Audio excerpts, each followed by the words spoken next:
Muy buenas noches. Es grato a este Centro de Investigaciones de la Universidad Nacional Mayor de San Marcos que me honro en dirigir, recibirles a todos ustedes y en particular a nuestro expositor de esta noche, el Dr. Rainer Güeber, pues ha de hablarnos de uno de esos temas como los derechos humanos que son en simultáneo de permanente actualidad y de frecuente polémica, ingredientes más que suficientes para garantizar una mera cultura. Y si califico los derechos humanos como de vigencia permanente y polémica, es porque, permitiéndome aquí una intromisión personal en el tema, los he trabajado esos derechos humanos de muy cerca y por muchos años como embajador del Perú ante la UNESCO en París y ante la Oficina de Naciones Unidas de Drogas y Delito en Viena, pero sobre todo como integrante que fui de la Comisión Internacional de Verificación y Seguimiento de los acuerdos de Esquipulas y de Zapoá en la desgarrada Centroamérica de los años 80.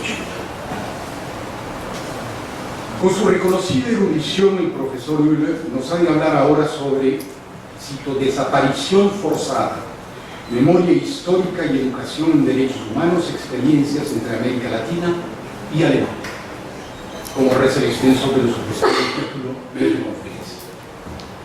En efecto, nuestro invitado se desempeña actualmente como vicepresidente del Comité de las Naciones Unidas para la Convención contra la Desaparición Forzada, además de ser un prestigioso estudioso y profesor de Derechos Humanos en la Universidad Friedrich Alexander de Erlanger, Nuremberg, en Alemania. Como podremos ratificarlo cuando sea formalmente presentado, sus calificaciones académicas nos garantizan una conferencia no solo amena, sino equilibrada, lo que de por sí es algo tan atemperante cuando se aborda un tema como los derechos humanos, en el que el rigor intelectual para debatirlo cede con frecuencia a la majadería irracional de algunos, de la cual los propios derechos humanos son los únicos que tenemos. No por eso, sin embargo, es que debemos esperar, al menos pienso yo, que esta noche, de boca del profesor Güeber, nos diga sofisterías teóricas sobre los derechos humanos. Más bien, ha de hablarnos seguramente, si lo espero, de algunos casos reconocibles de gobiernos extremistas que a lo largo de la historia han violentado sistemáticamente los derechos fundamentales de sus ciudadanos mediante tenebrosos artilugios como las desapariciones forzadas o los crímenes políticos que tanto sabe el profesor Güeber.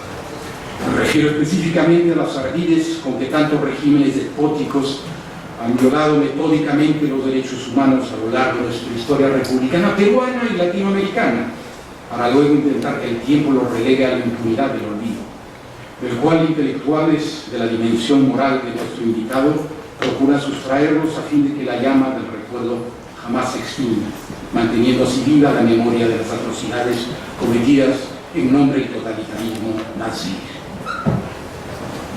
Pero por igual, estoy convencido que el doctor Güeber sabrá fustigar con semejante dureza la lenidad ética que caracteriza ese grueso espectro no gubernamental de esclerosados apologistas europeos y vernáculos que pretenden vanamente disculpar a otra variedad de genocidas camuflándolos con retruécanos verbales tales como rebeldes o insurgentes, o más noblemente todavía como guerrilleros o revolucionarios, buscando esquivar así el único término adecuado para calificar a esa otra escoria enemiga de los derechos humanos, que son los terroristas. Escuchar, por tanto, al doctor Rainer Güeber en el país, nuestro país, que muy lamentablemente carga por un lado con la ignominia de haber anidado tantos regímenes autoritarios, militares y civiles por igual, y por otro lado, con la infamia de haber engendrado a una de las abyecciones humanas más degradantes del siglo XX, el innombrable cabecilla senderista, y escucharlos disertar en el hogar de uno de los más preclaros enemigos de todos los dogmatismos ideológicos que ha tenido el Perú, el maestro Raúl Porras Ranchero, ha de sernos aleccionador y edificante, y por eso también le agradecemos anticipadamente. Concluyo este saludo con una anécdota sobre la noble materia que hoy nos ocupa, y que si la cuento aún siendo tan insolentemente ofensiva, es porque ilustra hasta qué extremo se puede llegar para denigrar, para intentar denigrar los derechos humanos.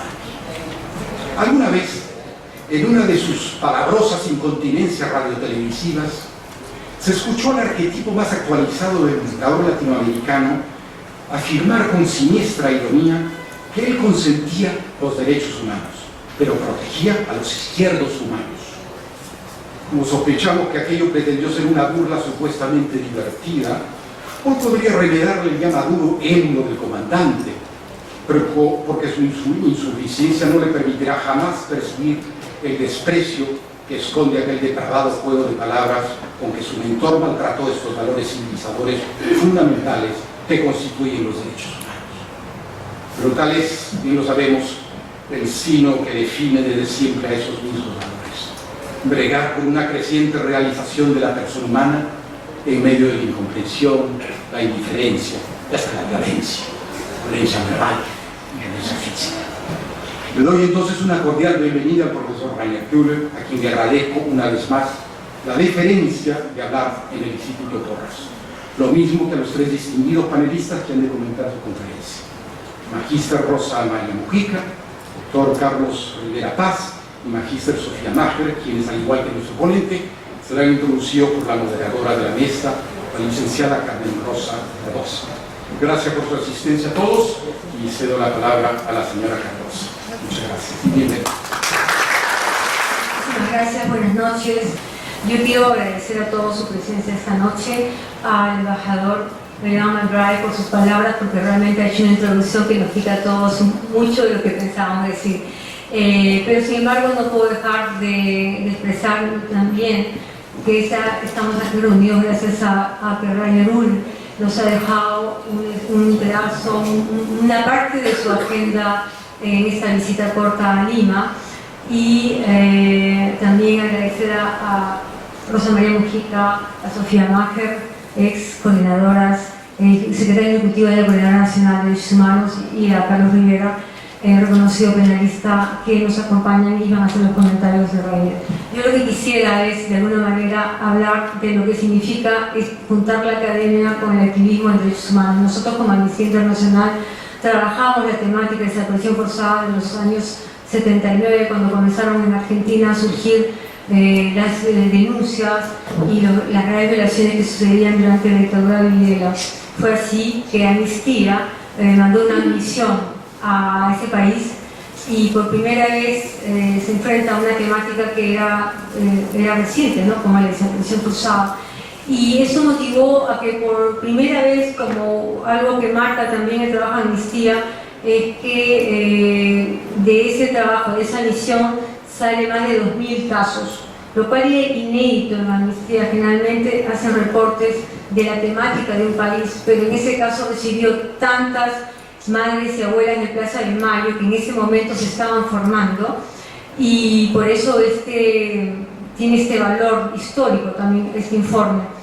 Al mismo tiempo, este movimiento de madres y abuelas de Plaza de Mayo dio un impulso muy grande, porque estamos hablando de dictaduras a nivel generalizado en América Latina en los 70-80, y es así como los movimientos de familiares se encaminan en esa búsqueda de sus seres queridos.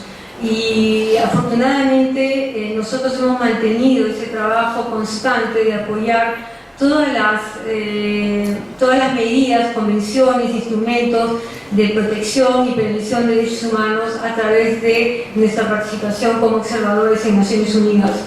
Y como movimiento global tenemos más de 5 millones de activistas en el mundo, y eso nos da esta posibilidad de que en cada país podamos trabajar la temática que esta noche nos toca. Para no hacerlo tan largo, porque creo que el embajador ha dado unas palabras muy ligadas a la temática de derechos humanos, yo quisiera dejar con ustedes a Rainer Kühler, quien es politólogo, especialista en derechos humanos y políticas del pasado, así como en políticas y cultura de América Latina. Es miembro de la directiva del Centro de Derechos Humanos de Nuremberg y redactor del sitio web de la misma institución. Desde el 2011 es miembro del Comité de la Convención contra la Desaparición Forzada de Naciones Unidas y actualmente su vicepresidente. Y acá me gustaría mencionar que en nuestro país, precisamente del 80 al 90, y especialmente a partir del 2000, después de la Comisión de la Guerra, hubo todo un impulso para tomar las medidas de justicia transicional que se han dado en nuestro país, y hemos logrado, con un trabajo constante, no solamente con las organizaciones de derechos humanos, sino también con la comunidad internacional humanitaria, y así como la de entidades como, aparte de Amnistía Internacional, America's Watch y otras, conseguir, digamos, impulsar y apoyar la firma de la Convención contra la Desaparición Forzada, que se firmó después de largos años de trabajo en el 2012. Y sin embargo, esa firma no contempló el artículo 31 que permitía las competencias al comité al cual pertenece Rainer. Afortunadamente, años después se logró, y hay que decir que acompañando todas estas campañas para la convención y las competencias del comité, se logró impulsar también la ley de búsqueda de personas desaparecidas en el contexto que nos encontramos hoy en día, ¿no? Con la ley 3470, que es la ley de búsqueda de personas desaparecidas del periodo de violencia del 80 al 2000. Y es en ese contexto que esta charla para nosotros va a ser muy importante, porque nos va a hablar de desaparición forzada, memoria histórica y educación de derechos humanos. Son tres hilos conductores cuyos comentaristas, cada uno de su especialidad, lo van a comentar. También me gustaría decir que Rainer es miembro del equipo curatorial de exposición permanente sobre el Tribunal de Nuremberg, historia de sala del tribunal, que se inauguró en el 2010. Actualmente enseña el curso sobre justicia transicional en el programa de maestría de derechos humanos en la Universidad de Erlangen, Nuremberg, y es autor de numerosas publicaciones sobre derechos humanos, memoria histórica y sobre políticas históricas y cultura de América Latina. Dejo con ustedes a Rainer Müller. Muchísimas gracias, señor embajador y Rosa María, por esas introducciones y con tanta expectativa que se ha creado, ya me queda claro que solo puedo quedar corto ante ellas. Y les voy a explicar en qué sentido voy a quedarme un poco corto. No voy a hablar de la convención mucho, porque ese no es el tema, pero en el debate después, por supuesto, estoy dispuesto a contestar las preguntas que ustedes tengan. Tampoco es mi intención de fustigar y condenar a nadie. Más bien, creo que estamos en un momento donde lo importante es realmente la reflexión sobre el presente y el futuro de los derechos humanos, y los tres aspectos que me han dado para esta conferencia creo que son bastante aptos para ello. No solo en la realidad del mundo que vemos en estos años, y que yo creo que no me equivoco cuando digo que se respetan cada vez menos los derechos humanos en muchas partes del mundo. Esta apreciación también ya está llegando a la academia. Cada vez más leo ensayos que titulan algo como el fin de la era de los derechos humanos, que ya estamos entrando a otra época, que ya no es esa que tal vez comenzó después de la Segunda Guerra Mundial.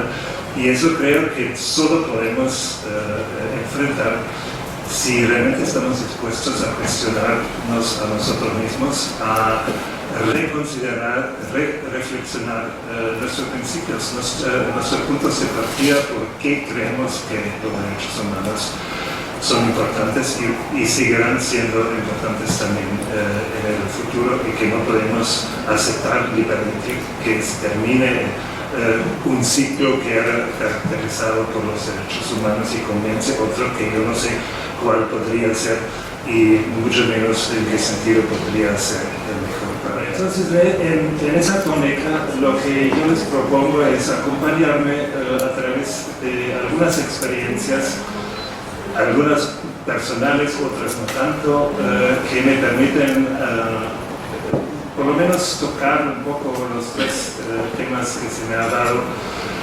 y presentarles algunas reflexiones. Yo creo que es muy importante para el movimiento de derechos humanos ser autocrítica y siempre preguntarnos por qué hacemos cosas. Y esos temas son, la memoria histórica y la educación son excelentes entradas para ello. Se preguntarán para qué les traigo esta foto, seguramente. Y bueno, es una fotografía de un paisaje romántico, turístico, muy bello, en las cercanías de mi ciudad de Nuremberg, donde ya de niño hemos hecho excursiones y hemos admirado unas montañas con unas cavernas enormes adentro.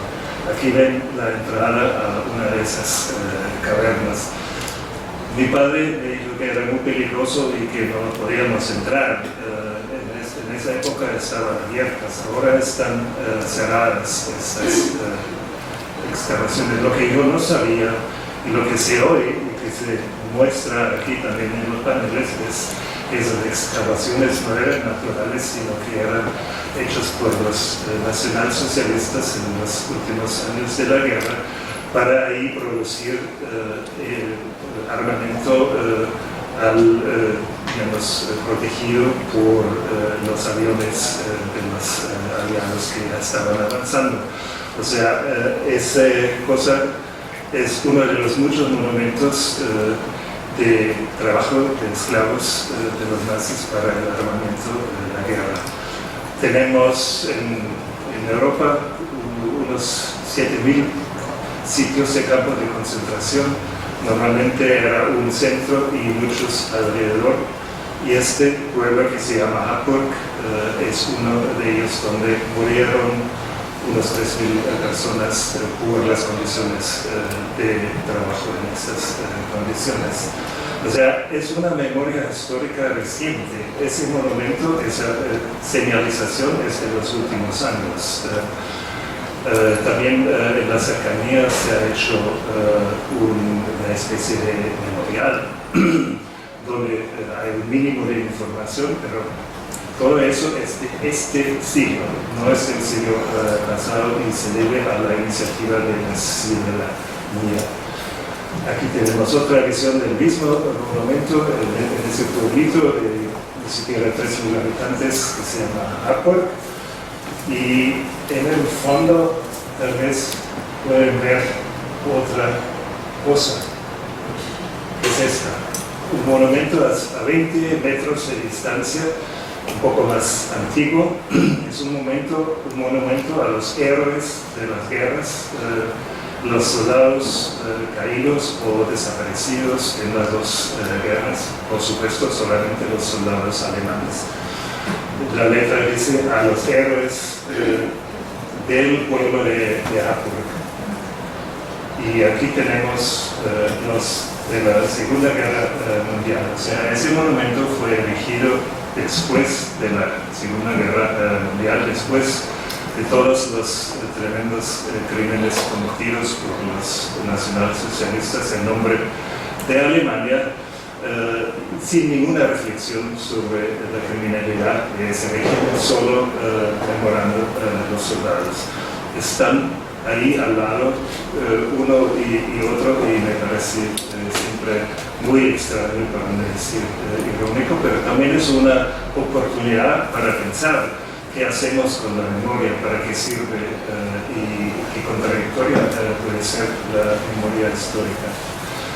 En mi propia ciudad, en Nuremberg, tenemos otra curiosidad de la memoria histórica, que es este monumento, que es una columna de la victoria de Alemania sobre Francia en el año 1870, que para Alemania, para la historia de Alemania es importante porque bueno, la guerra en realidad era entre Rusia y Francia, y después de esa victoria se creó el moderno Estado de Alemania en París.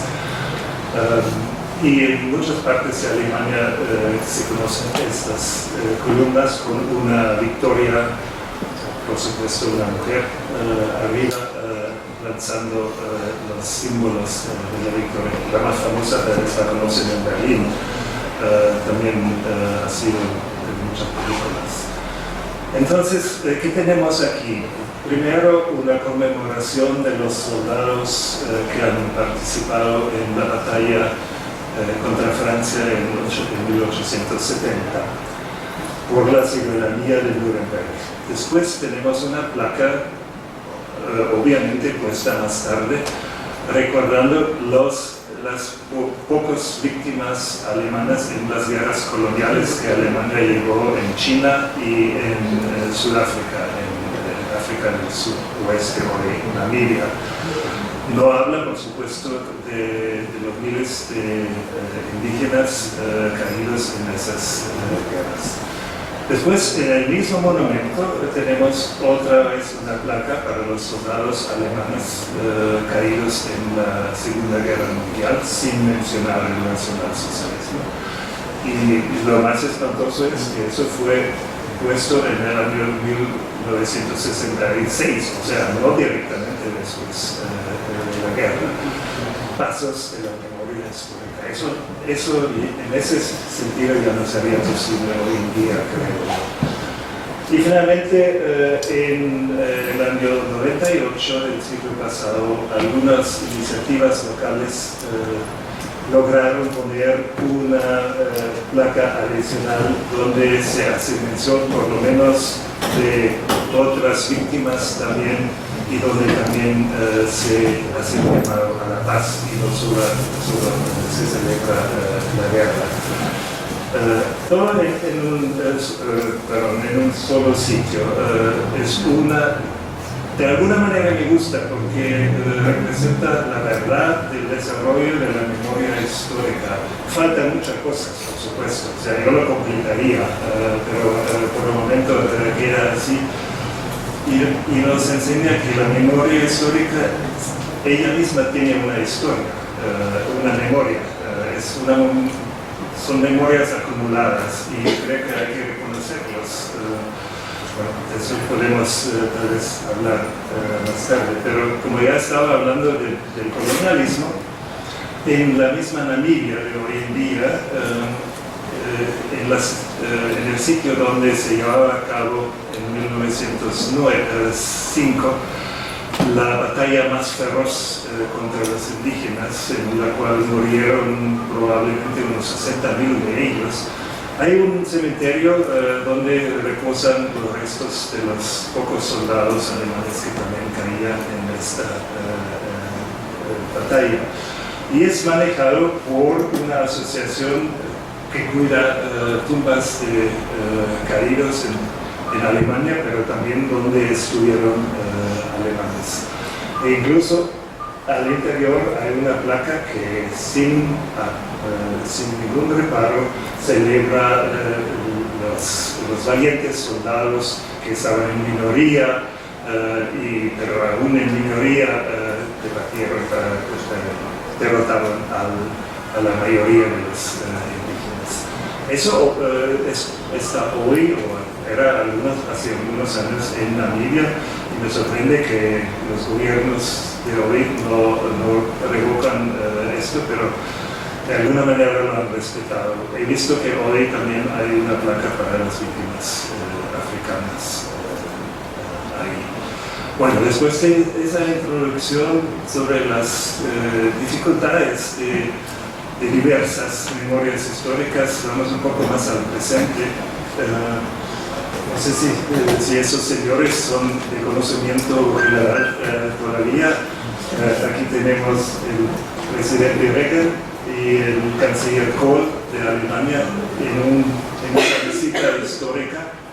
La visita se hizo en un cementerio de la Segunda Guerra Mundial, y esa visita hizo bastante sensación, para algunos escándalo, para algunos satisfacción, porque en ese mismo cementerio están enterrados soldados sencillos, pero también una serie de altos SS, claramente criminales de guerra, que que están en el mismo cementerio. Y digamos, el acto muy político era, por supuesto, que Reagan estaba dispuesto de ir a ese lugar junto con el canciller Kohl, dando un paso como diciendo, bueno, ya les hemos perdonado, olvidémonos de esos pasados, yo incluso me inclino ante en un cementerio donde están también SS. Fue un hito importante en Alemania y muy llamativo, y creo que hay muchos ejemplos en otros países también. El tema de los cementerios de por sí es complejo, porque por supuesto en derechos humanos partimos de la idea que cada ser humano tiene el derecho a un lugar de entierro digno y que eso hay que respetar. No podemos excluir a nadie como lo hicieron los nazis y otros regímenes bárbaros de un entierro digno, y también la oportunidad para las familias de acudir a estos lugares, siempre mientras no se haga abuso político de ello. Ese cementerio en las cercanías de Hannover, en Alemania, tiene algo particular, porque entre los muertos está también este señor, que tiene un uniforme de soldado, pero que no murió la muerte gloriosa en la batalla, sino que murió ejecutado por ser desertor. Fue uno de los, creo que 30.000 personas que desertaron del ejército alemán durante la Guerra Mundial y fueron de los más despreciados, más excluidos en la memoria histórica en Alemania, y es también un hecho de los últimos años que se reconoce que estos señores tenían un valor, que merecen también una memoria entre las muchas memorias históricas. Les costó mucho a los sobrevivientes, los pocos sobrevivientes que no fueron ejecutados, lograr ese espacio en la memoria histórica pública en Alemania. Cuando pusieron una placa para otro, en otro pueblo cerca, esa placa fue 2 veces destruida y finalmente robada, y ya no está ahí. Creo que los peruanos con memoria histórica recuerden ataques a monumentos aquí también. Bueno, y para cerrar este ciclo, yo les recuerdo lo que para mí es lo más extraño y lo más perverso de alguna manera, que es el Valle de los Caídos, cerca de Madrid, que eligió Franco en los años 50 para eternizar su gloria. Pero además de monumento y catedral y monumento de gloria, es un gran cementerio. En este monumento hay más de 20.000 restos de personas forzosamente llevados aquí por Franco, primero sus propios seguidores, pero también algunos cuantos miles de víctimas del otro lado, que sin consentimiento y a veces incluso sin conocimiento de los familiares fueron llevados ahí en una perversa señal de reconciliación nacional en la. Esa es una situación sin resolver todavía, y la introduzco porque creo que nos puede hacer pensar mucho sobre cómo manejar la memoria de los muertos, y que los muertos no pueden ser usados para manipulaciones políticas, como en este caso. Bueno, cambio de dirección, pero todavía estamos en Alemania, en este caso en el campo de concentración de Buchenwald, que tiene una historia de memoria histórica muy conflictiva, muy contradictoria, que también nos va a llevar al tema de las desapariciones forzadas. Buchenwald no fue un cambio de exterminio. Murieron ahí más de 50.000 presos, pero no fueron asesinados sistemáticamente, industrialmente, como en Auschwitz o en algunos otros campos. En Buchenwald estaban prisioneros políticos, estaban judíos y estaban otros grupos de personas. Y eso era un problema después de la guerra, incluso para los diferentes grupos que querían hacer memoria ahí. Lo más conocido son los comunistas, que estaban ahí y que tenían muchas oportunidades de hacer una memoria pública de su sufrimiento, porque Buchenwald quedaba en la parte de ocupación soviética de Alemania. Pero también había judíos y también había un grupo muy marginado que son los Sinti y Roma o gitanos, como comúnmente se les llama, pero ellos se dicen Sinti y Roma, y que muy recientemente tienen también un memorial aquí en Buchenwald. Y hay otro grupo, y eso hace más complicada la situación, es que Buchenwald siguió como campo después del año 45, por varios años, más o menos hasta el 49. Ahora, bajo ya la supervisión soviética, era un campo de prisioneros. Se calcula que muchos miles también. Y en esos 3 o 4 años también murieron como 3.000 de esos prisioneros, ahora bajo el régimen soviético. Y eso llevó, por supuesto, después de la unificación de Alemania, el final del régimen comunista en la RDA, a una gran situación muy conflictiva. Podríamos decir a una competencia de víctimas. No me gusta mucho esa palabra, pero hay alguna realidad en ello. Aquí vemos las cruces que familiares de muertos bajo el régimen soviético pusieron aquí de manera individual e incluso sin autorización. Había una memorialización oficial que son esos puestos en el bosque, pero sin nombres ni nada, y los familiares los llevaron ahí, esos cruces con nombre. Entonces, es poco investigado el número no solo el número, sino también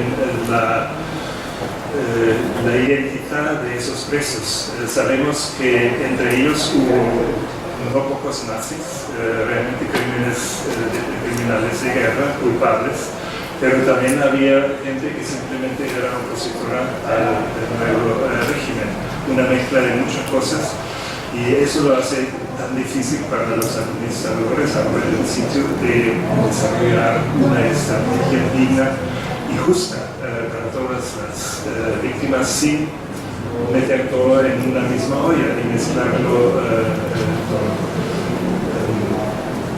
Hay que recordar que Buchenwald era el lugar de estrella de la memoria histórica de la República Democrática Alemana. Ese monumento ya fue erigido muy tempranamente y recuerda exclusivamente a los héroes comunistas caídos o también sobrevivientes en el campo de concentración de Buchenwald. Era lo único que existía hasta el año 1990, la unificación.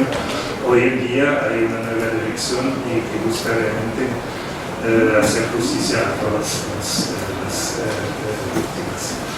Digamos, el recuerdo de las víctimas de la RDA es un asunto generalmente muy complejo en Alemania, porque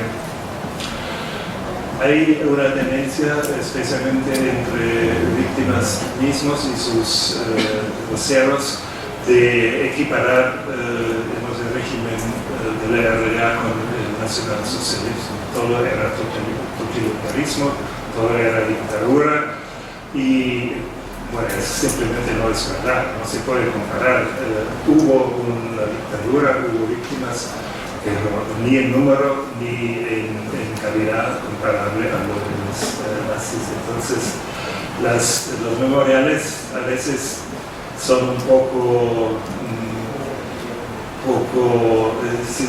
sin querer decir demasiado y sin poder decir demasiado. Aquí simplemente dice a las víctimas del régimen violento comunista en esa piedra que está en lo que también es un museo hoy, la sede central de la Stasi, del servicio secreto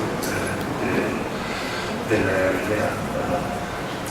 Bueno, y no olvidemos que la memoria histórica tiene que ser algo en desarrollo. Yo creo que desde el pasado es importante rescatar las diferentes etapas, pero también estamos en un presente.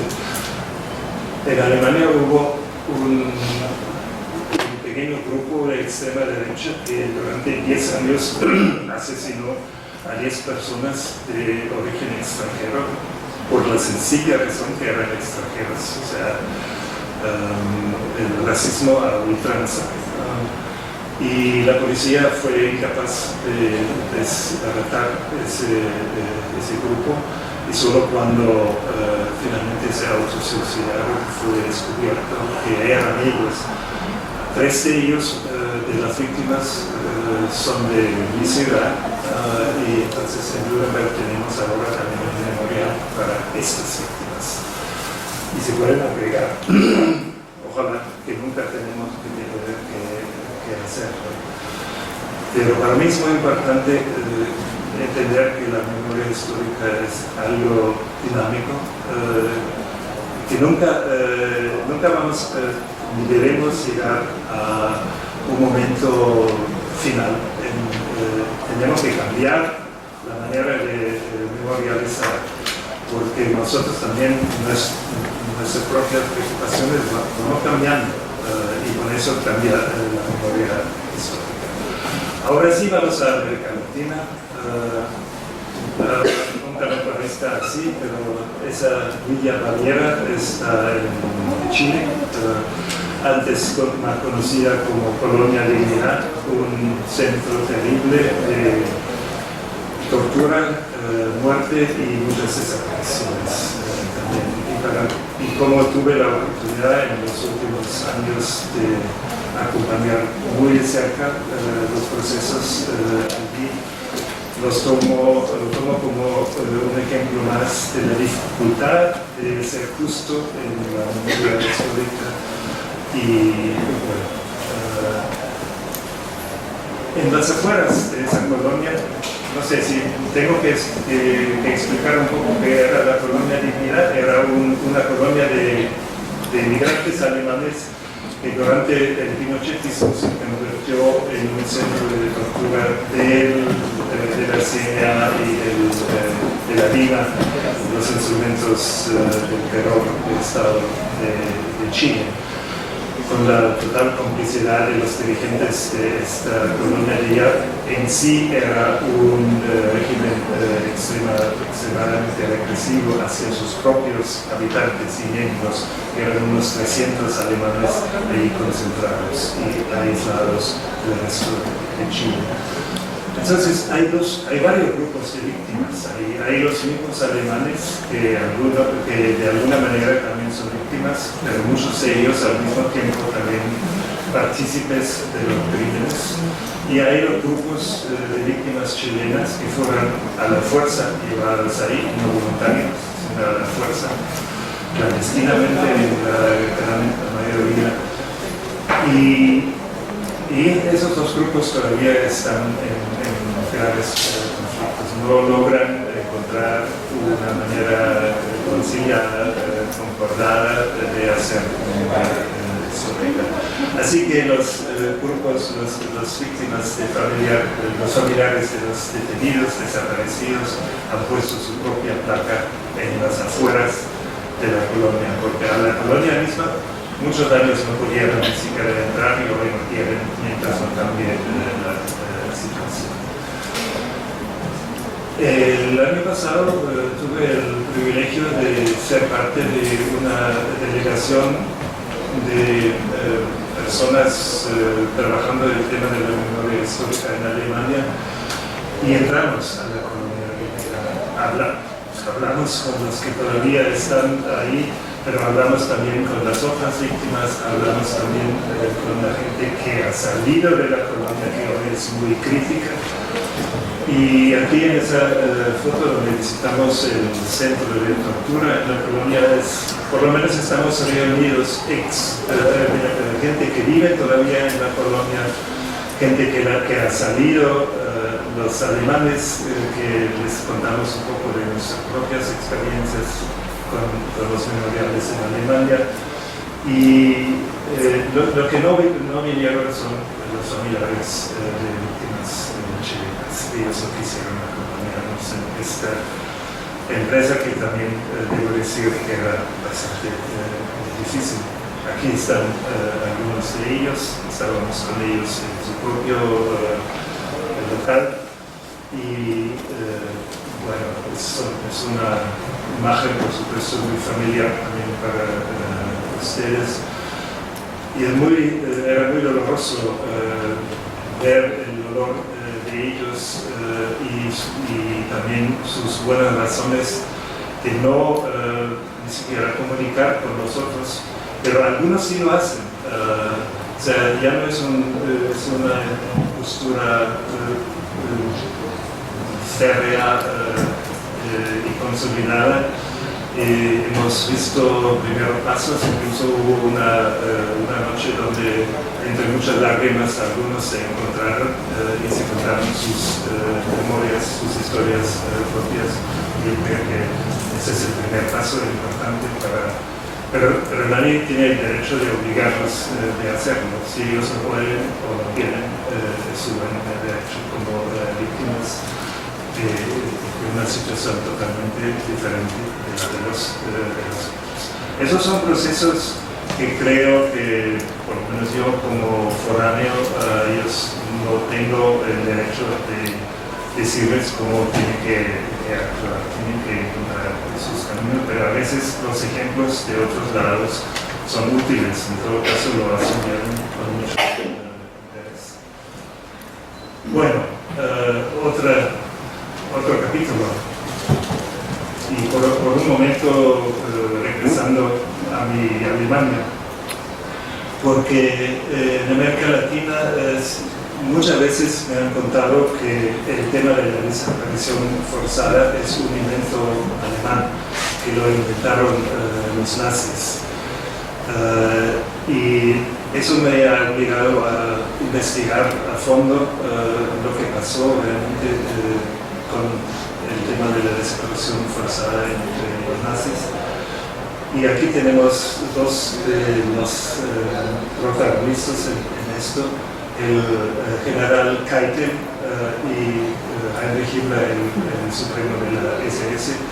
Este se suicidó antes de caer en manos de los británicos al final de la guerra, mientras este firmó el acta de capitulación en nombre del ejército alemán, fue llevado al tribunal de Nuremberg y condenado ahí a muerte y realmente fue ejecutado. Lo que él tenía que confesar en Nuremberg es que sí, los nazis desarrollaron una técnica que se llama noche y niebla, desaparecer ciertas personas que ellos consideraban peligrosas. Pero cuando estudié el asunto me encontré que era un asunto un tanto marginal en la máquina global de terror de los nazis, porque solamente se aplicaba esto a los miembros de la resistencia en Europa occidental, es decir, en Francia, Bélgica, Holanda, Noruega, porque los nazis en su racismo sin límites consideraban que esos resistentes por su mismo acto de resistencia podrían ser, después de la guerra, un elemento humano valioso, porque eran arianos, germánicos, se podían posiblemente integrar en el nuevo régimen, en sus ilusiones. Entonces, querían aislarlos, pero no necesariamente matarlos. Muchos de ellos igual murieron porque esas eran las condiciones en los campos de concentración donde estaban. Aquí tenemos la sigla NN, en ese caso es noche y niebla, o Nacht und Nebel en alemán. Curiosamente tenemos las mismas letras para esas dos palabras, pero por supuesto también coincide con NN como desconocido, ¿no? Es una coincidencia muy interesante y a veces es difícil saber cuál fue primero. Entonces, en el juicio de Nuremberg eso tomó un rol importante y fue uno de los motivos por que Keitel, el general, fue condenado a muerte. Pero la importancia del antecedente de Alemania no es tanto la técnica que, como decía, era marginal. Además, los otros millones que los nazis llevaron a la muerte también fueron desaparecidos. O sea, tampoco informaron a los familiares de dónde los llevaban, pero nunca le dieron un nombre específico como esto de noche y niebla. Entonces, lo importante como antecedente es que los jueces en Nuremberg hicieron una especie de definición. Ya está aquí la intimidación, el terror a través de esa técnica y la no comunicación, la negación de la verdad, que realmente son elementos que hoy manejamos también en la definición de las desapariciones forzadas. En ese sentido sí, pero aún así yo diría que lo que pasó después en América Latina en cuanto a la desaparición forzada es cualitativamente totalmente diferente, porque en Argentina, por ejemplo, aquí vemos al profesor Ernesto Sabato entregando el informe Nunca Más en 1984 al presidente Alfonsín. En Argentina fue la técnica principal de terror, no fue una entre muchas otras, sino fue el núcleo de la represión fue la desaparición forzada. Y por eso es tan distinta y por eso es totalmente justificada que se dio tanta atención y tanto realce en la lucha por los derechos humanos en América Latina. Pero han asumido en muchas partes el nombre de Noche y Niebla. Tiene que tener algo fascinante por el sonido. También ya en una ópera de Wagner hablan de Noche y Niebla en un contexto criminal. O sea, aquí tenemos el CINEP, una organización jesuítica de derechos humanos, usando esto para su revista, que no solo es sobre desaparición forzada, sino sobre toda la violación de derechos humanos, pero se ha pegado eso de los nazis. Creo que también porque siempre es un argumento contundente decir que eso ya lo hicieron los nazis, pero yo advierto que mejor analicemos bien las cosas tal cual como se nos presentan. Bueno, no tengo que hablar mucho sobre el fenómeno de la desaparición forzada en América Latina, que además aquí tenemos al amigo Carlos que nos va a hablar un poco más de la desaparición forzada. Pero sí quiero terminar con algunas reflexiones sobre cómo se trabaja este tema, porque mi problema es que desde los años 70 no conozco las desapariciones forzadas y he acompañado y tratado de entender. Y por más tiempo que paso con eso, más se me complica, menos me siento capaz de realmente analizarlo e incluso hablar bien de ello. Solo veo que esa necesidad de recordar el desaparecido o la desaparecida es algo obviamente muy, muy profundo. Aquí eso en Bogotá, en la plaza principal, en la plaza de Bolívar, muchas veces hacen esas conmemoraciones y si yo veo que aquí un familiar pone la ropa y la foto y había otras cosas de su vida diaria en la plaza, en el suelo. Eso es muy profundo, y me hace callar ante tanto dolor y tanto sentimiento. Creo que es para ellos, por supuesto, es un reto tremendo, pero para quienes tratamos de acompañarlo tampoco es fácil entenderlo. Bueno, eso creo que lo conocen. Y bueno, el último caso tremendamente dramática que me ha tocado acompañar también es el de los estudiantes en México, que resignifica y sale a la luz todo lo que ya había pasado en otras oportunidades, y lo realmente aterrante es que esa repetición, o sea, que estamos moviéndonos en círculos. El drama aquí en México es por lo menos tan triste y tampoco resuelto como en los casos anteriores, en Cono Sur o en Perú. Hay una falta de procesos de aprendizaje de parte de las sociedades y por supuesto de las autoridades, que realmente es muy terrible. Bueno, para cumplir también con el tema de la educación en derechos humanos, a mí me ha interesado y he escrito un texto sobre ello, los tiempos y los métodos de cómo llegamos al tema de la educación en derechos humanos en Europa, Alemania y en América Latina. Y han llamado la atención algunas diferencias bien significativas. En América Latina creo que el tema de los derechos humanos en educación es una respuesta directa muchas veces a los regímenes dictatorianos. Las mismas comisiones de la Verdad casi siempre tienen un capítulo en sus recomendaciones de que se haga educación en derechos humanos como respuesta al terror vivido. En Alemania no.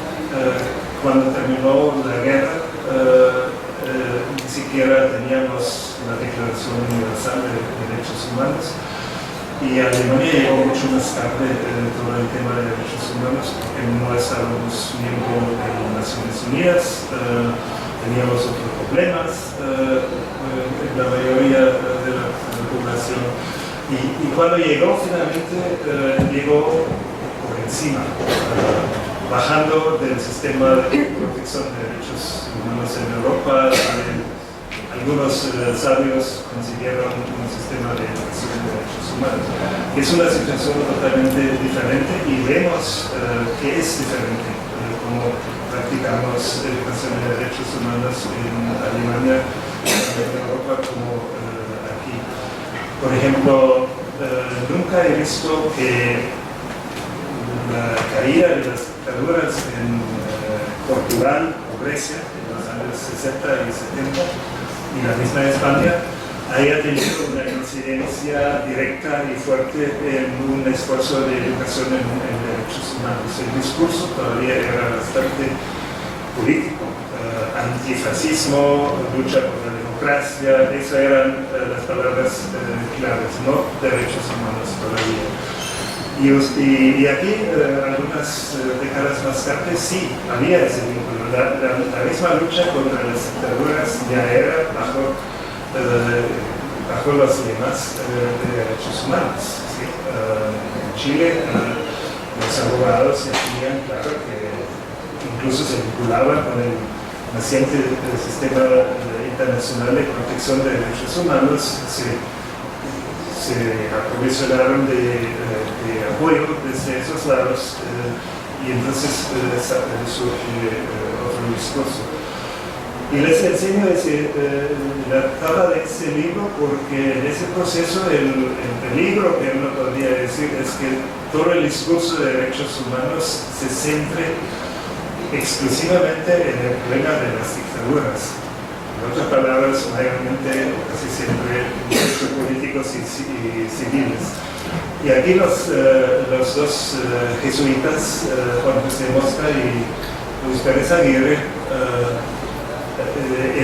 editaron ya en el 85, o sea, a un año de caer, o el mismo año casi de finalizar la dictadura en Uruguay, ese enorme libro de textos sobre educación de derechos humanos, y tenían la perspicacia de darle un gran espacio en ese libro a los derechos económicos y sociales, diciendo que hay otros derechos, habrá otros problemas en nuestras sociedades. No podemos fijarnos como defensores de derechos humanos y educadores solamente en rechazar las dictaduras, ¿no? Tenemos que abrir el espacio, y eso yo les admiro mucho por ese libro.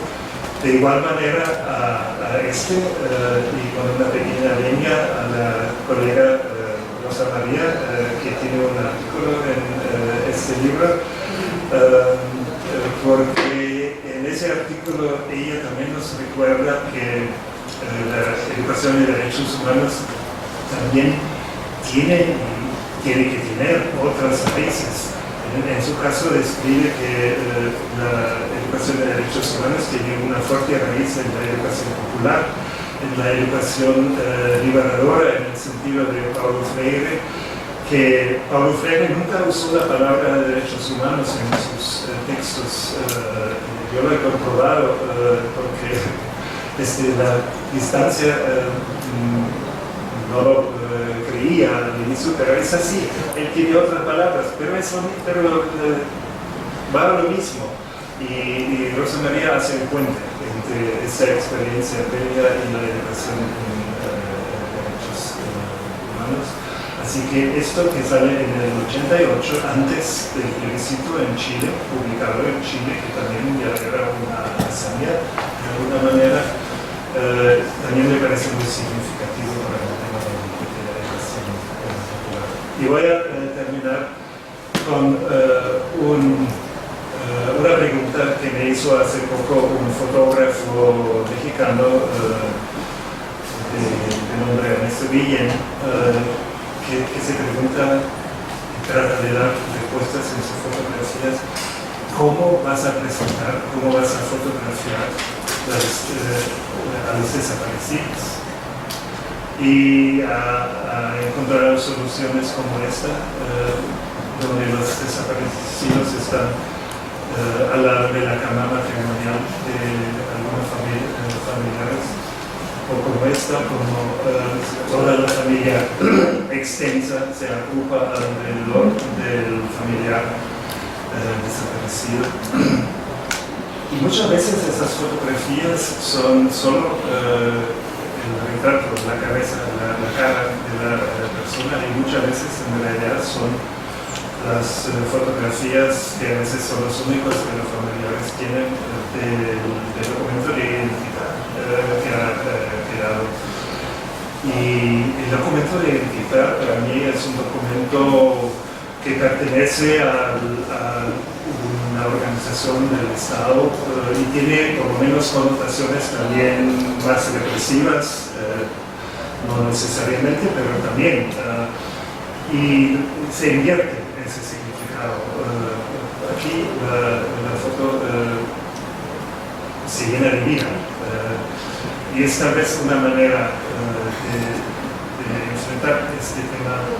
Por lo menos es un tema que yo aprecio mucho, y por eso también aprecio tanto lo que para mí es la fotografía madre de todas estas presentaciones de la foto de Carnet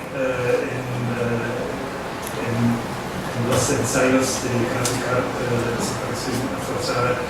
Y me alegra mucho que la autora Elvira Vera, y hay que realmente ver el valor enorme de esta fotografía, que por supuesto 1000 veces ha sido imitada, pero que por ello no pierde su importancia. Además, podríamos hablar mucho sobre problemas de la fotografía, pero tal vez en algún momento. Yo creo que ya me he excedido de mi tiempo. Disculpen y muchas gracias. Quiero presentar a Carlos Rivera en primer lugar. Él es la persona especialista, como ya todos lo conocen, es abogado penalista. Él es el director del Instituto de Defensa Legal, abogado egresado de la Universidad Nacional Mayor de San Marcos, profesor de la Facultad de Derecho de la Pontificia Universidad Católica del Perú. Es miembro del equipo jurídico de investigación de la CBR, la Comisión de la Verdad y Reconciliación, y es uno de los abogados penalistas más destacados en materia de derechos humanos y derecho penal en el país. Entre los casos más resaltantes están Ernesto Castillo Páez, Cajamarca, Mani Vilca y Alessio Comatanta, los estudiantes de la Universidad Nacional del Centro, y el caso contra el expresidente Alberto Fujimori. También ha sido perito ante la Corte Interamericana de Derechos Humanos en el caso de la Cruz Flores versus Perú en el 2004 y Martín Roca Casas versus Perú en el 2009, entre otros. Voy a presentar también a Sofía, que va a seguir por la parte de memoria histórica para no quitar el hilo de los comentarios. Sofía Márquez es miembro de la Amnistía Internacional desde los 80, desempeñándose como coordinadora general de la sección y fue parte también del Consejo Internacional de Amnistía Internacional. Entre los cargos que ha desempeñado en el ámbito de los derechos humanos, ha sido secretaria ejecutiva de la Coordinadora Nacional de Derechos Humanos, comisionada de la Comisión de la Verdad y Reconciliación, presidenta del Consejo de Reparaciones, vicepresidenta de la Comisión de la Verdad de las Islas Salomón, miembro del Grupo de Reparación y Memoria de la Coordinadora Nacional de Derechos Humanos. Y Rosa María Mujica, ella es una educadora experta en educación de derechos humanos y también en educación en poblaciones infantiles en la selva amazónica, actualmente. Fue miembro de la Amnistía Internacional y se especializó precisamente en campañas de educación de derechos humanos a raíz de una campaña muy grande que una de las secciones de la Amnistía, que fue Noruega, impactó en el mundo justamente de educación de derechos humanos, y en América Latina fue una de las secciones que la tomó de una manera muy fuerte, y precisamente a partir de esa experiencia Rosa María Mujica forma esta especialidad dentro de la Amnistía y luego fundadora del Instituto Peruano de Educación en Derechos Humanos, que es IPEDEC. Y luego, así bueno, al igual que Sofía, ha sido secretaria ejecutiva de la Coordinadora Nacional, precisamente en etapas muy difíciles como fue la década de los 90. Actualmente se desenvuelve como consultora en temas relacionados a la educación y, como ya he dicho, relacionado a las digamos, poblaciones de niñas y de niños en la selva amazónica. Dejo con ustedes a Carlos Rivera.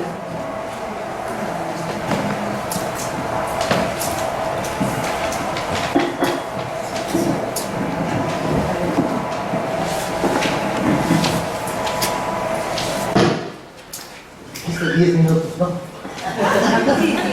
A mí me contrataron por 10 minutos. Bueno, muchas gracias.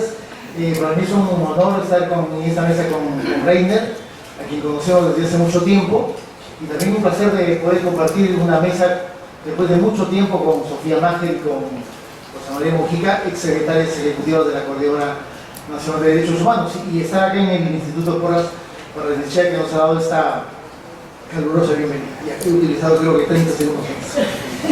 Y pensaba cuando estaba escuchando a Reiner cómo conecto mi tema de justicia con lo que él venía planteando, que es básicamente el tema de memoria, ¿no es cierto?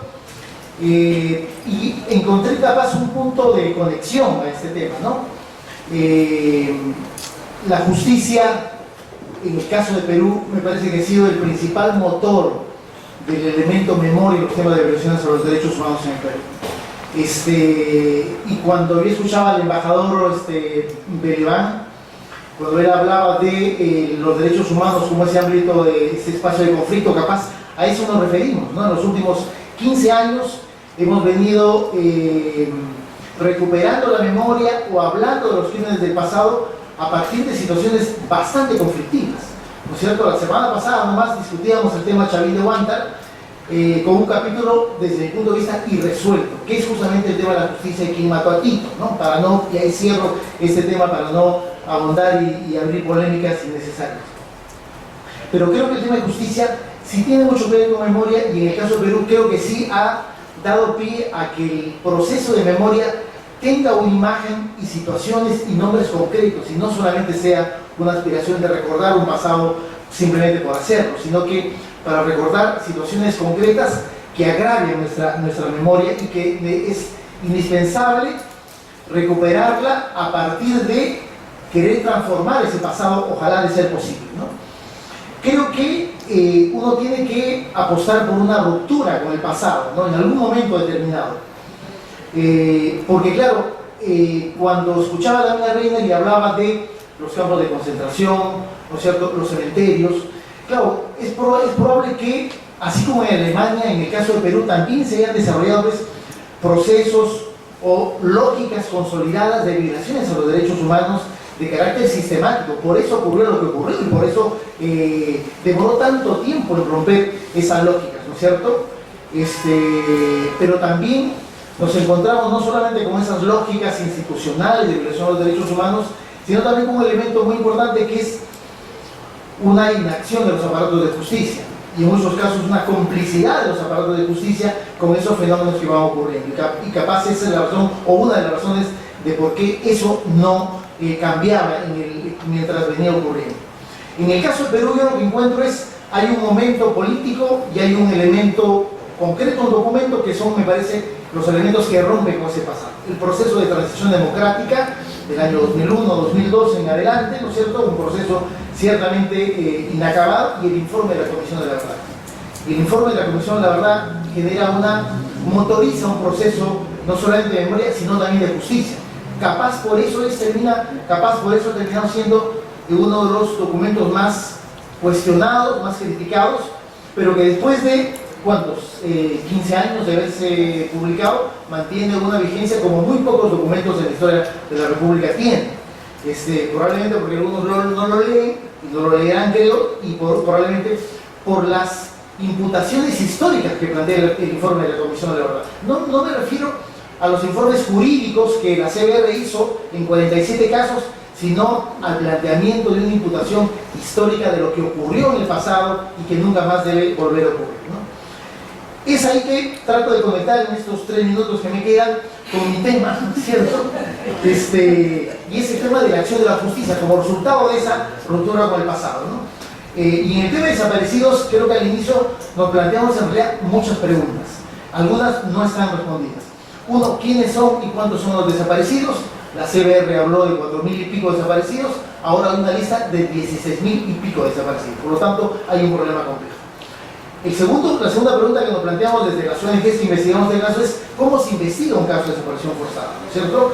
En muchas situaciones la desaparición forzada aparece como un crimen perfecto, y en realidad aparece como un crimen perfecto. Digamos, no sabes quién lo cometió, no sabes dónde está el cuerpo, ¿no es cierto? Y por lo tanto, los elementos tradicionales de investigación criminal en realidad explotan en un caso de desaparición forzada, porque en realidad tienes que tener una dinámica y una lógica diferente de investigación. Y la otra pregunta es, ¿a quién investigo? ¿Cierto? En casos como el de Castillo Páez, que es el primer caso en el Perú que se emite una sentencia de desaparición forzada, se responden varias de esas preguntas, ¿no? El tema de la prueba indiciaria, tan cuestionada en los últimos tiempos, es un elemento central de soporte probatorio para descubrir un crimen de desaparición forzada. Digamos, no hay prueba directa. Nadie te dice yo desaparecí a tal persona y está en tal parte. Eso no lo hemos visto en realidad. Solamente en el caso de Collins Collantes, el caso de la desaparición de Churchi, el oficial arrepentido luego de su condena dice sí, efectivamente están acá. Pero es el único caso de cerca de 40 casos con sentencia sobre desaparición forzada. Pero la prueba indiciaria nos ayuda a entender de que hay algunos elementos del derecho probatorio que nos debería ayudar a entender, bajo una lógica de no encontrar a un testigo directo, sino tratar de concatenar muchos elementos de información a partir de una lógica que nos conduzca a un resultado más o menos comprobable del resultado de un juicio. ¿Es difícil eso? Es bastante difícil, ¿no es cierto? Es la tarea más compleja a nivel probatorio desarrollar o lograr acreditar un crimen solamente con prueba inicial. Pero en los casos de desaparición forzada, el caso Castillo Páez abre una ruta, después hay un intenso debate jurídico, procesal en los procesos judiciales, pero creo que casi 15 años después de haberse dictado el caso Castillo Páez, esa lógica está más o menos asentada en la dinámica de la interpretación no jurídica, sino probatoria de los casos de derechos humanos, ¿no? Hay otros temas que también estos casos han planteado y que han sido resueltos favorablemente. ¿Qué hago con casos del pasado? ¿No es cierto? El crimen de la desaparición forzada en el Perú se tipificó el año 98, ¿no es cierto? ¿Qué hago con los crímenes que se cometieron anteriormente? Se abrió todo un debate jurídico. Esos crímenes pueden acreditarse, se puede generar una imputación de un delito de desaparición forzada antes de que el crimen haya sido creado legalmente. La respuesta es que sí, y la Corte Interamericana, sobre todo con el caso Blake, ayudó mucho en dar cuenta de que estamos ante un crimen no solamente complejo, sino un crimen de carácter permanente. La desaparición forzada ocurrida en el año 83 se seguía cometiendo cuando el caso comenzó a judicializarse 15 o 20 años después. Y se comenzaban a encontrar algunas respuestas para dar cuenta de que la acción de la justicia no solamente servía para imputar sin sentido, sino para lograr acreditar la comisión de los eventos criminales, ¿no? Pero hoy nos hemos encontrado, y con eso voy acabando, varios elementos complejos, ¿no es cierto? Primero, ¿qué tantos casos de desaparición forzada se pueden investigar a la vez? ¿No es cierto? Eso es muy complejo en realidad. En el Perú deben haber aproximadamente unas 1.300 o 1.500 casos de derechos humanos en investigación a nivel del Ministerio Público. Eso es bastante, pero en realidad es poco en relación a la dimensión de los crímenes cometidos, ¿no? Hay cerca de 70.000 víctimas mortales y solamente 1.500 casos que se están investigando. Pero además de esos 1.500 casos, son muy pocos los casos que van a terminar con una investigación que tenga un resultado concreto y que haga concluir al fiscal y diga: yo voy a presentar este caso al Poder Judicial. En realidad esos son muy pocos casos. ¿Cuántos de esos 1.500? En realidad no lo sé. Pero si son 20, 30, yo diría que van a ser bastantes en los próximos años.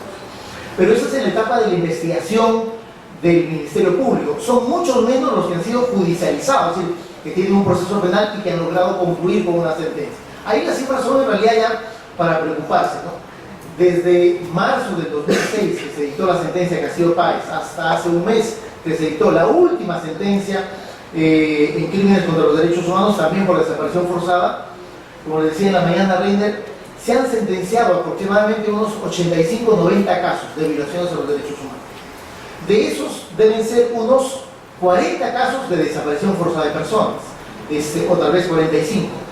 Pero de esos 40 o 45, hay una mayoría que son casos en los que hay sentencias absolutorias.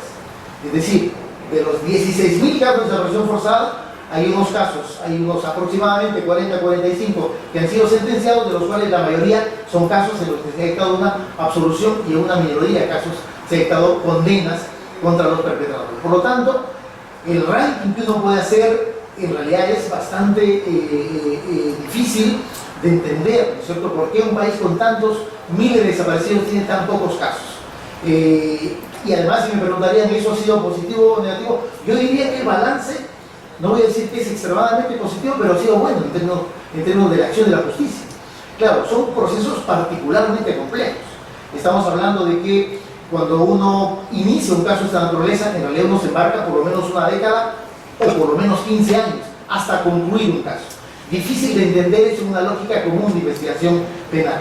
Pero por lo tanto, yo me quiero quedar con el hecho de que, a pesar de que tenemos un panorama muy complejo, muy difícil, que cada día que pasa es mucho más complicado investigar un crimen de hace 20 o 25 años, pero aún así se han logrado cosas de verdad particularmente importantes en el escenario judicial, que han sido resultado de un debate con los abogados de los perpetradores y que han logrado convencer a un sistema de justicia, que no ha sido poca cosa, de que establezca una lógica de interpretación tanto probatoria como jurídica de los crímenes de desaparición forzada favorable, como para decir ahora sí, a pesar de que hay más absoluciones que condenas, sí hay una lógica de interpretación que puede favorecer la posibilidad de que los casos que vengan en el futuro inmediato tengan mejores condiciones, primero de avanzar más rápido y de encontrar mejores vías de solución que aquellos que comenzamos hace 5 o 10 o 15 años inmediatamente.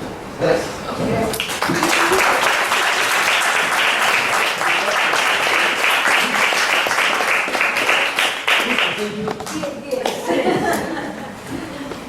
Señor Donato.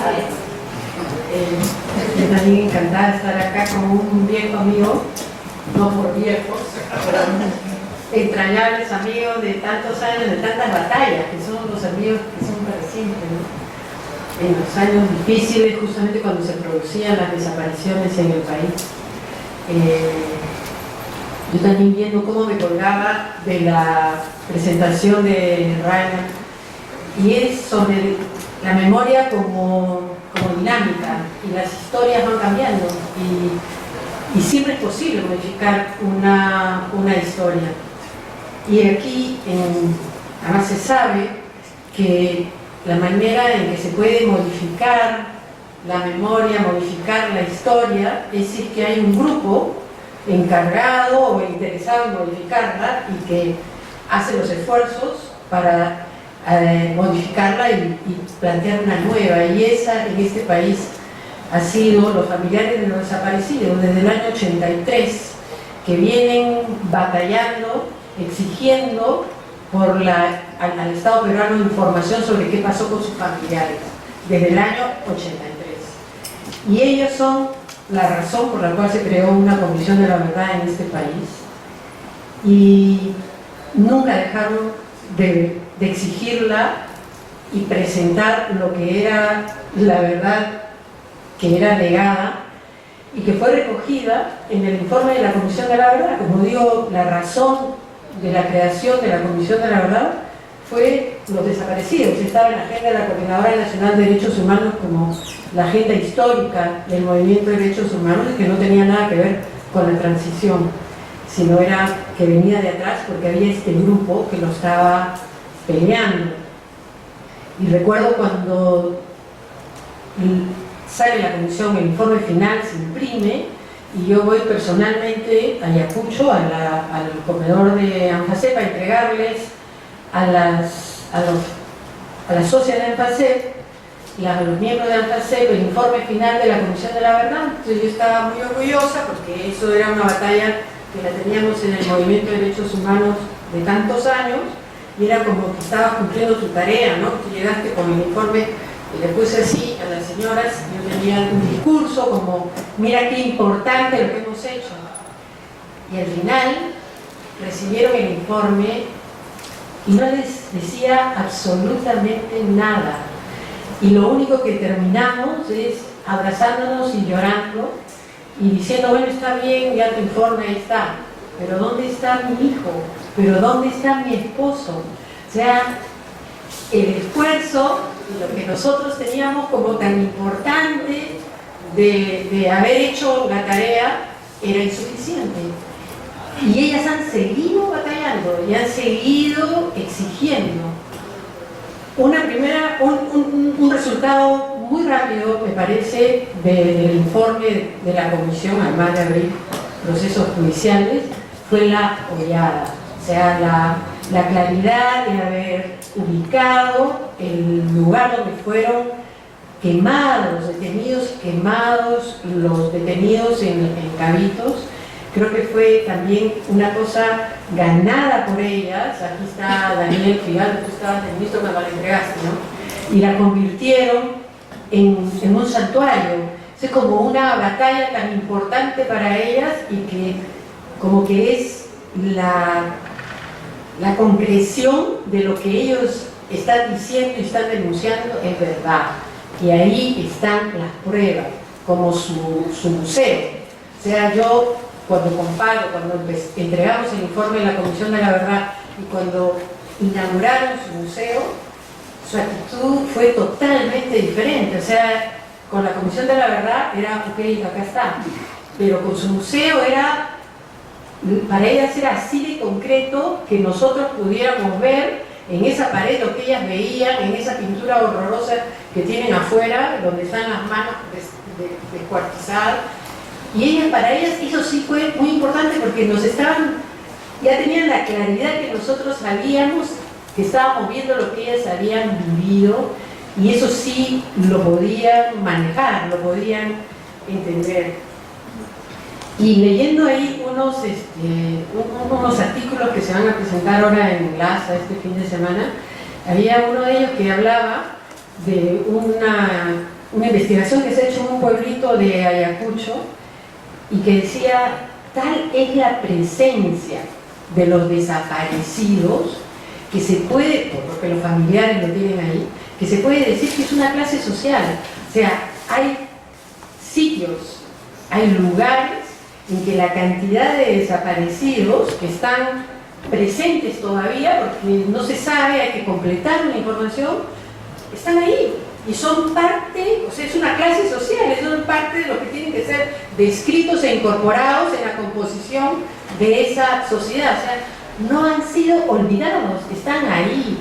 Y eso me lleva también a lo que hablaba la Capra, ¿no? O sea, con estos traumas y estas cosas duras que vives, que se vuelven atemporales y que no tienen pasado, no tienen futuro, están ahí, están presentes, y creo que eso es lo que se vive y cada familiar vive con su familiar desaparecido, que probablemente esté muerto, pero a lo mejor no, pero alguien se lo tiene que decir.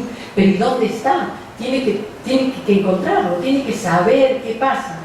Y él decía, ¿no? O sea, son esos dolores que se llevan, que se cargan, atemporales, que están ahí presentes todo el tiempo. Entonces la manera de resolver eso, la manera de saltar a otro paso en tu vida, es hacerlos una historia, historizarlos, y que te digan qué pasó. Y cuando hablábamos con la discusión ya de la implementación y del plan de trabajo para la implementación de la ley de búsqueda, estábamos conversando entonces cuáles son las obligaciones de esta ley de búsqueda, que me parece que es el paso más importante en todo este proceso de búsqueda de desaparecidos. Era, si es que no se puede encontrar los cuerpos, y lo más probable es que no vas a encontrar muchísimos cuerpos. Si hablamos de la selva y todos los cuerpos que fueron tirados a los ríos, va a ser imposible ubicarlos. Pero también, como la Ollada misma, que se sabe que ahí hay 120 y tantos cuerpos, pero solo se han podido identificar 2 o 3 o 4. Y entonces, ¿cómo vas a hacer, cómo vas a manejar con los familiares de los desaparecidos todo este proceso de búsqueda, que tiene que ser un cierre? Y para mí es que esta dirección de búsqueda de desaparecidos que se está instalando en el Ministerio de Justicia, aplicando la ley, va a tener que construir 15.000 o 16.000 historias.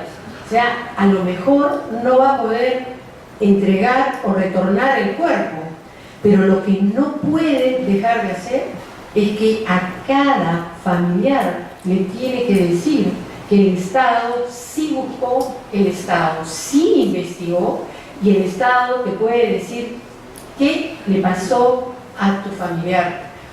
No te darán el cuerpo, pero te tienen que dar esa historia, te tienen que dar esa explicación.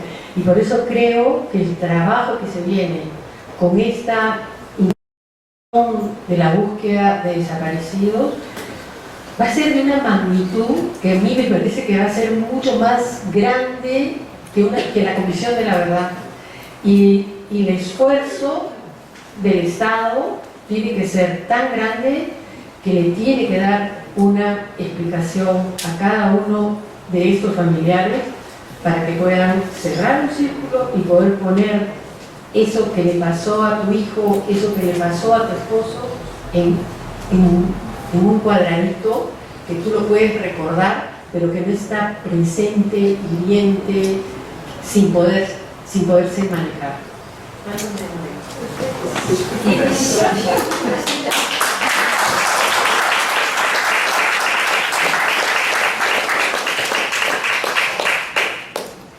Bueno, yo creo que la intervención de Reiner nos ha provocado mucho, y el tiempo siempre es enemigo, ¿no? Yo me quiero saludar y agradecer por esta invitación, agradecer al embajador por acogernos en su casa, a Amnistía por provocar este tipo de diálogos. a ustedes por estar acá y a los compañeros de mesa, que siempre es un privilegio encontrarlos en el camino. Yo quisiera decir dos cosas fundamentales. La primera es que la educación de derechos humanos en el Perú es un proceso histórico, que surge cuando la defensa legal o la denuncia legal no fue suficiente. Recordarán muchos de ustedes que cada vez teníamos que denunciar cosas peores y cada vez sucedían cosas peores. Y allí descubrimos que la denuncia legal le faltaba la pata de la educación. Es decir, una pata fundamental porque tenía que ver con el reconocimiento de la dignidad y del valor de las personas. No hay que olvidar que en los años de violencia vividos en el Perú, las mayores víctimas vinieron de los sectores populares más pobres, del mundo rural, de los que no tenían nombre, de los que no existían o de los que no eran importantes. Y el proceso tenía que ser justamente el recuperar esa conciencia de su dignidad y su valor. Esa conciencia de ser humano que habíamos perdido en el camino. Nunca voy a olvidar a una coordinadora cuando, ante un relato de una mujer de Huancabamba sobre que había sido violada por decenas de militares y que nosotros llorábamos con la historia, ella nos consolaba y nos decía: no te pongas así, así es pues. ¿Cómo cambiamos el así es pues? ¿No? Esa naturalización de la violencia, esa naturalización de destruir al otro, al que no sentimos como igual, al que no valoramos y al que no nos importa. Y ese es un proceso que interpeló a la educación. Cómo en un país donde los peruanos y peruanas no conocían sus derechos, no eran conscientes de que tenían derechos humanos, comenzamos un proceso de aprender que tenemos derechos y aprender a defenderlos y aprender a respetar los derechos de los demás. Ese fue el gran desafío de recuperar la conciencia del valor y de la dignidad de los seres humanos. Y qué difícil hacerlo cuando el tema de los derechos humanos nace vinculado al dolor y nadie quiere hablar del dolor. Nos espanta recordar el dolor o nos espanta vincularnos a historias de dolor porque implica el sufrimiento. Entonces, ¿cómo construir el desafío de vincular los derechos humanos al derecho a la alegría?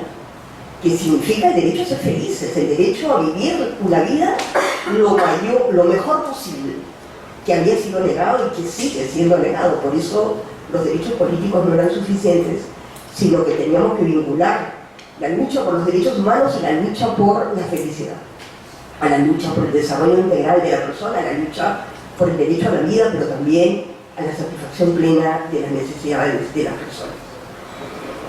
Pérez Aguirre decía, y lo decía muy bien, que los derechos humanos dependen del dolor con que se miran.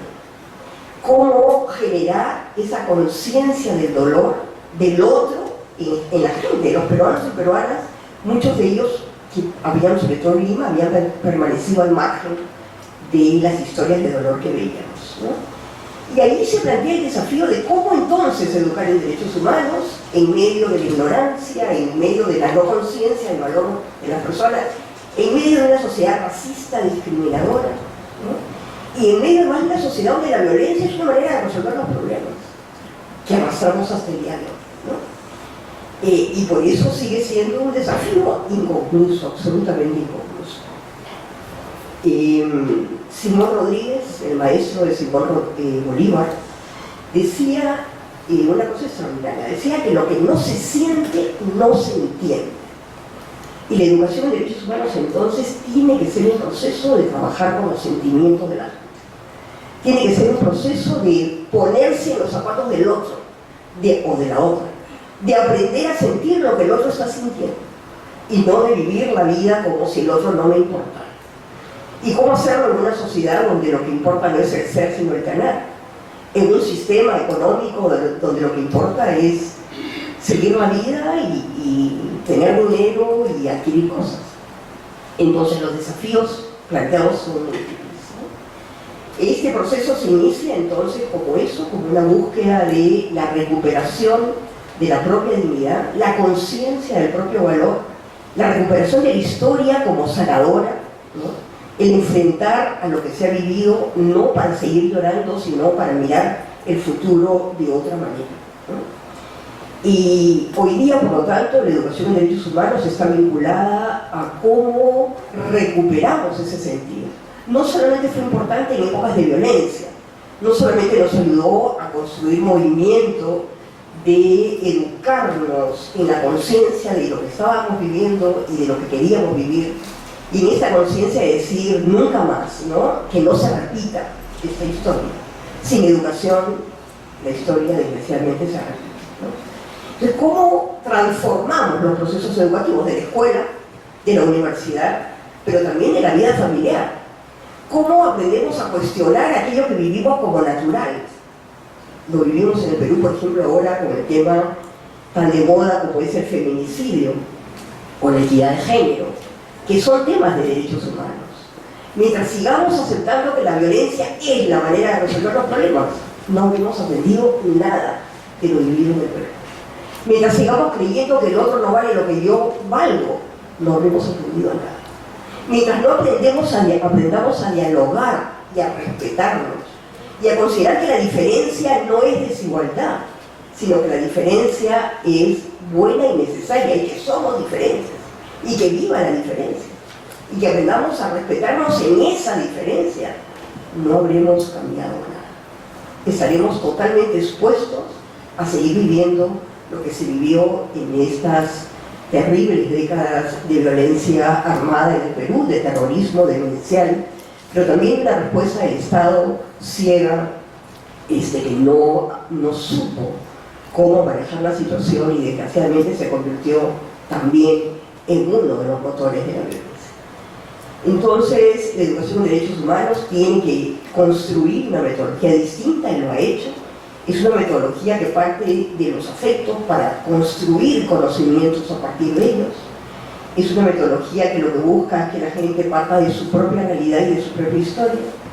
Es una metodología que busca que descubramos que somos capaces de construir la historia y que no estamos solamente sujetos a repetirla mecánicamente, o que no estamos al margen de ella. Y que esa historia no solamente tiene que ver con la política grande, que tiene que ver, por supuesto, sino que también tiene que ver con la política pequeña, ¿no? Esa que se construye en cada casa, en cada familia, en cada escuela, en cada universidad, donde tenemos que aprender a convivir, ¿no? Así como se decía y muy bien, que así como la guerra surge en el corazón de los hombres, la paz también tiene que ser construida en el mismo corazón. Si no hacemos esto, si la educación sigue siendo un proceso pragmático, racionalista, de aprender contenidos, ¿no?, donde lo único que importa es la matemática y la comunicación y los resultados de las pruebas censales, hemos perdido. Hemos perdido ahora y seguiremos perdiendo para el futuro, ¿no? El desafío de la educación es cómo sensibilizar, cómo desarrollar conciencia crítica, cómo generar apuesta por la paz, por el desarrollo, por la vida plena, cómo generar conciencia de igualdad, de tolerancia, de respeto al otro, ¿no? Y ese es el desafío de todos los educadores, y que la educación en derechos humanos se llega avanzado, y yo sí creo que mucho, tiene todavía muchísimo por hacer.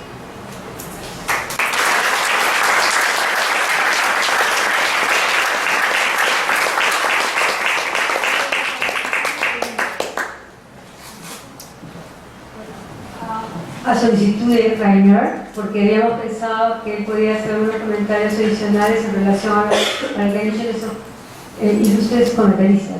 Pero a mí me gustaría saber si en el público hay alguna persona que tenga alguna pregunta. Todavía tenemos unos 10 minutos, o sí, más o menos. ¿Habría alguien del público que quisiera hacer alguna pregunta?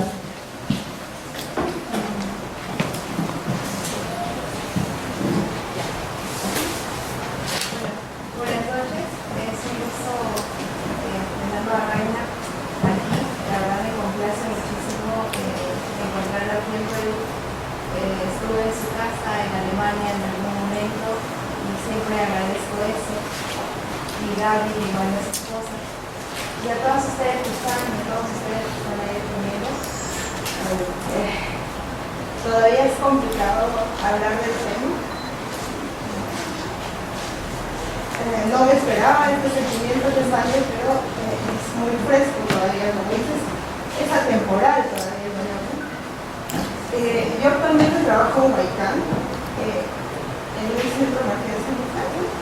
Sin embargo, hace 3 años he emigrado a Lima para poder trabajar y me encuentro con una realidad bastante compleja todavía y muchos pensamientos de que en Lima ya todos saben leer y todos saben escribir y no hay ese dolor. Yo estoy en Huaycán, hay mucha gente, al igual que yo, ayacuchana, huancabelicana, apulimeña y de otros lugares, pero más de Ayacucho, Huancavelica, donde, como dice una de ustedes, no quieren hablar de ese tema, no quieren recordar, pero sí se trabaja sobre el tema de violencia familiar, pero no se trabaja sobre ese tema que tiene muchísimo que ver con la comunidad y que mucha gente lo sigue negando, ¿no? Sí hay mujeres, yo trabajo con ellas diariamente en los barrios, en las zonas, que no saben leer, no saben escribir, solamente te miran y no conocen quizás sus derechos hasta ahora. Y poco quizás nosotros les decimos que tienen derechos y para que no ocurra lo que ha ocurrido aquellos años necesitamos hablar sobre eso. Entonces yo creo que esa temática todavía se tiene que hacer incidencia. Yo creo que todavía se toca, si bien es cierto, en Huamanga como ciudad, en Lima, en esos espacios que yo los veo muy privilegiados, porque tengo que viajar 2 horas y media y dejar a mi familia, ¿no? En la casa para ellos ser presentes, porque son privilegiados, no todos podemos estar. Entonces yo creo que hay un trabajo todavía de educación por los derechos humanos que se tiene que hacer, no solamente en las universidades, no solamente en los colegios, sino en los barrios, porque es necesario. Pero cuando no he visto universidades quizás que se comprometan más a fondo con la temática y que puedan apoyarnos en este trabajo, que sí las mujeres responden y los hombres también. Pero hay mucha necesidad a los alrededores también de Lima, porque no solamente las personas afectadas y con familiares desaparecidos están en las provincias, estamos acá también. Muchas gracias.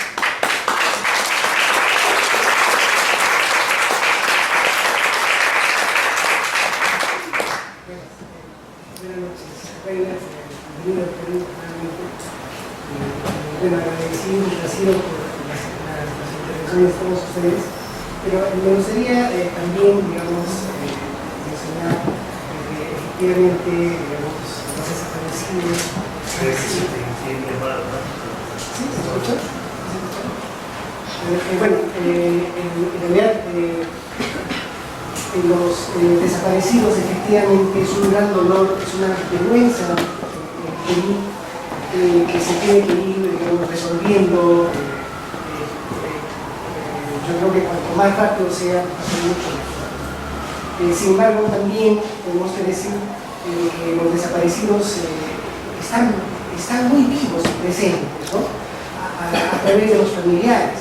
Yo también quiero rendir un homenaje a los familiares que hacen que esta realidad sea permanente, que la justicia también tenga pues, un horizonte, esperamos cercano a partir de esa actividad, de ese activismo de los familiares, que son muchos de esos líderes que se han ido construyendo en el dolor, ¿no? Y entonces eso me parece, digamos, importante, y ese mensaje, digamos, que hace Reiner sobre el tema de la memoria, creo que también es una memoria viva. Junto con los cementerios, también están las personas vivas que hacen que esos vivos, esos muertos empiecen a hablar, ¿no? Creo que eso es algo importante. Y junto con eso, para terminar, quiero decir que efectivamente en las universidades es un espacio muy bueno para poder, digamos, hacer conocer esta realidad que los muchachos a veces no lo conocen, ¿no? Tuve la oportunidad de invitar a Reiner a la universidad y entonces efectivamente los chicos no conocían perfectamente esta realidad, tal vez es necesario incidir mucho más en el tema de memoria en varios espacios. Muchas gracias.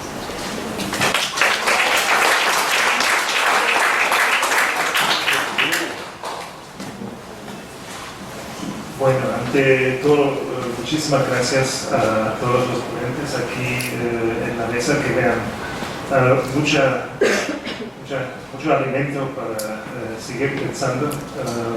Lamentablemente no tenemos ahora el tiempo para seguirlo en este espacio, pero será en otro tal vez. Y también muchas gracias para las dos intervenciones de personas muy queridas aquí en el público.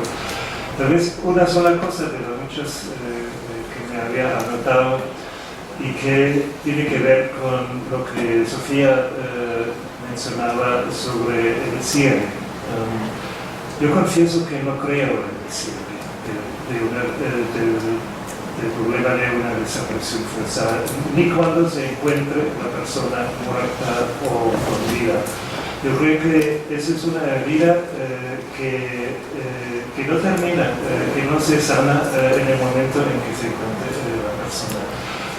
Y lo digo con fundamento. Por ejemplo, todas las señoras que dirigen la Asociación de Abuelas de la Plaza de Mayo en Buenos Aires son de aquella minoría de abuelas que han encontrado a su nieto, pero por eso no han dejado de sentir el dolor, ni el suyo ni el de los demás. Por eso se han quedado en la asociación y siguen luchando con los demás para que se encuentren los otros nietos. Y yo iría un paso más. Yo me siento también afectado por las desapariciones forzadas sin tener necesariamente una relación familiar, porque me siento ofendido de que en una sociedad donde yo vivo pueda pasar algo tan terrible como una desaparición forzada. Si solamente creemos un poquito en lo de la universalidad de los derechos humanos, yo creo que es una mínima consecuencia. Yo simplemente no quiero vivir en una sociedad donde se puede desaparecer y donde cuando suceda no se haga todo lo posible para esclarecer y para hacer justicia y por supuesto para darle la debida atención para evitar la reparación a las víctimas directas de ese flagelo, pero víctimas de alguna manera creo que deberíamos entender que somos todos en una sociedad donde se desaparecen personas. Bueno, eso, muchas gracias.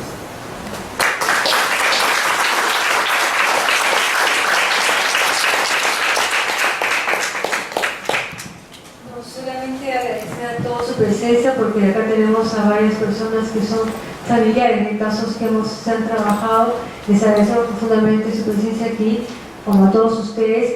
Y como parte de la Agenda Nacional queríamos decirles que parte del activismo es que siempre hacemos actividades de recolección de firmas, nuestras famosas acciones urgentes, o en este caso estamos haciendo una acción precisamente para enviarle al presidente Peña Nieto sobre la búsqueda de personas desaparecidas, porque a raíz precisamente de los 43 de Ayotzinapa hay familiares que están reportando otros lugares en México, y finalmente hay mucho más cosas que sabíamos que había en el pasado, pero a partir de los estudios de Ayotzinapa hay un desborde en Guerrero y en varios lugares donde están haciendo la búsqueda de estas cosas, de esos desaparecidos. Entonces yo les agradecería mucho si están en la posibilidad de firmar esta petición que se le va a hacer llegar a Peña Nieto, y decirle que los familiares desaparecidos, que son el motor de esta búsqueda, es porque efectivamente los desaparecidos están y no están, pero están ahí y no sabemos dónde. Y ese es el grave problema. Uno de los proyectos que se hizo en el Perú en los años 90-2000 fue la memoria de los desaparecidos, que era la búsqueda de la memoria individual, porque cada persona es un caso y es individual. Y eso es importante mencionarlo dentro de esta recuperación de memoria histórica, era continuar con la memoria de los desaparecidos. Yo creo que con eso por lo menos podemos ahondar y sobre todo tratar de cerrar ese universo de desaparecidos que tenemos en el Perú, y es a partir de ese casos individuales que podemos ir cerrando ese universo. Y esperamos que con la ley de búsqueda la 3470 podamos realmente comenzar a hacer ese trabajo que falta mucho para hacer todavía. Muchísimas gracias, buenas noches.